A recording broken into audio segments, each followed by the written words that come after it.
सासे बर' आइजोनि थुख्रा थुख्रि देहा गोथै सह नोंथांमोना गोबां खौरांखौ मोनबाय जानांगौ।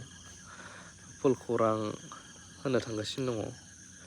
बेनि सिगां उदालगुरि जिल्लानिफ्राय माजबाद समस्थिनि MLA सरन बर' बिथां सारा माखासे मानि सिगांनिफ्रायनो जोंबो मोनबोदों 5000 किया बिथाङा गोबां राननानै होबोनाय मानाय फरायसाफोरनो मेनलि आरो फरायिफोरनोबो जेनि इयुथफोरनो आरो दासिमबो माखासे मोजां मोजां इनिसियेटिभ मा साफ्रोमबो बर'फ्रा मिथिनानै लानाया गाहाम आरो एरियानिया मेनलि आरो गुबुन MLA फ्राबो। आङो आंनि माजबाद समस्ति हिसाबै दादों बे नंगौ।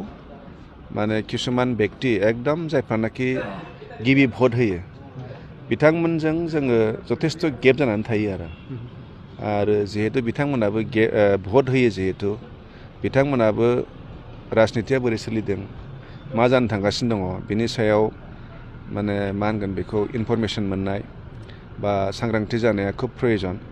ओंखायनो आङो जोंनि समस्तियाव फार्स्ट भटार्स लोगोसे 25 इयार्ससिम बिथांमोनखौ लानानै मोनसे निउ जेनेरेसन टीम BPF हिसाबै दाना होनाय जादों आरो।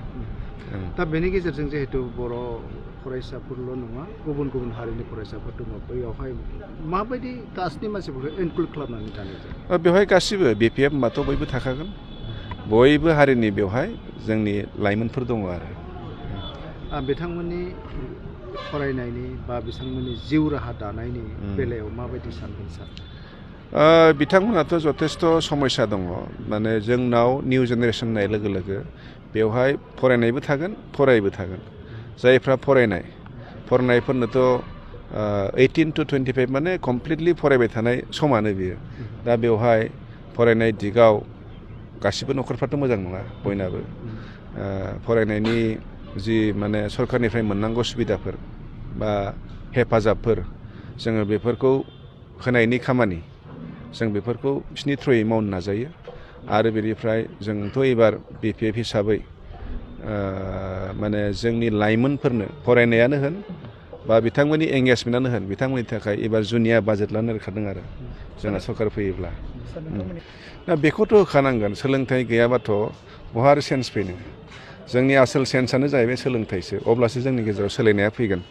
दा जों जि खामानि मावदों बेखौनो कन्टिनिउ मावबाय थाबा जोंनाव सेन्स फैया। जोंनि जायफोर इयुन बिथांमोननो जों सोलोंथाइ होनो हायोब्ला जोंनाव अट'मेटिक मोनसे परिबर्तन फैगोन आरो। ओंखायनो दा जोङो फरायनायाव गोसो होनांगौ। बे दिगाव आंनि साइडनिफ्राय जिखिनि हेफाजाब होनांगौ नाजागासिनो दङ आरो जथेस्थ होबावनांगौ दङ। बेफोर दिगखौ जोङो रायलायलायनानै मा रोखोमै हेफाजाब होबा जोंनि दुखिया न'खरनि गथ'फोरखौ फरायहोनो हायो जों बेखौ मावलांगोन आरो। मोनसे मोजां पदक्षेप बियो बुंनो थाङोब्ला। नाथायबा दानि जुगनि जा लाइमोन बिथांमोनखौ ओरैनो समखौ बाहायनानै ड्राग्स एडिक्टेड जुमाय उन्दै बैसोआव हाबा जानाय बेबायदिखौ नुगासिनो दङ। बेनि गेजेरजों माबायदि होबथानो हानाय राहाखौ नुदों सार? जोंनाथ' जि निउ जेनेरेसन टीम बेवहाय जोङो लाइमोनफोरनि गासिबो वेलफेयार खामानि जों बेखौनो जों मावनो नाजादों। अकल जों बेहाय पलिटिकेलि मावगोन बे नङा। जोंना बेजों कचिं थागोन आरो बेनिफ्राय मा होनो एवारनेस थागोन आरो बेनिफ्राय मा होनगोन साख्रि बाख्रिनि फ्रि कचिं खेला दुला आरो बिनि अनगायैबो जायफ्रानाखि समाजनि बेरेखा जायफोरखौ मावनाङा बेफोर खामानिफोरखौ जों मावबाय थायो। बिनि सायावबो जोङो बिदिनो वार्कशप माबा माबि फाथिनानै लाइमोनफोरखौ जाहाथे जों मोजां ट्रेकआव लांनो हायो बे दिगावबो जोङो खामानि मावगोन आरो। जिहेतु दा सरकार दङ बे सरकारनाथ' जायफ्रा सरकार दं बिथांमोनाथ' सानफ्रामबो माने बिदिनो समाजनि मोजां खोथानि खोथा बुंबाय थायो। मोजां खामानिनि खोथा बुंबाय थायो। बे हिसाबै दानि समावबो जुदि बिदि जादोंब्ला बिथांमोना दायथ' दङ बेफोरखौ होबथानांगौ। एबारथ' मानसिफ्रा बहुद आसा खालामदोंमोन जे मोनसे मोजां परिबेस फैगोन जोंनि समाव मोनसे आबहावा फैगोन। दा बे हिसाबै दाबो जुदि बेफोर खामानिया सोलिबाय थादोंब्ला बेथ' बहुद दुखु गोनां। ओंखायनो आं बिथांमोनखौ खावलायगोन बिथांमोनाव जुदि दा जिहेतु पावार दं सरकार सालायदों बेफोरबायदि जायफ्रानाखि गाज्रि खामानि मावनायखौ माने थुलुंगा होबाय थादों रिजर्टआनो होन हटेलफोर होन बेफोरनि सायाव बेबस्था लानांगौ आरो। बेवहायथ' बयहाबो दायथ' दङ। जों समाजाव थानाय बयबो बेहाय दायथ' दङ।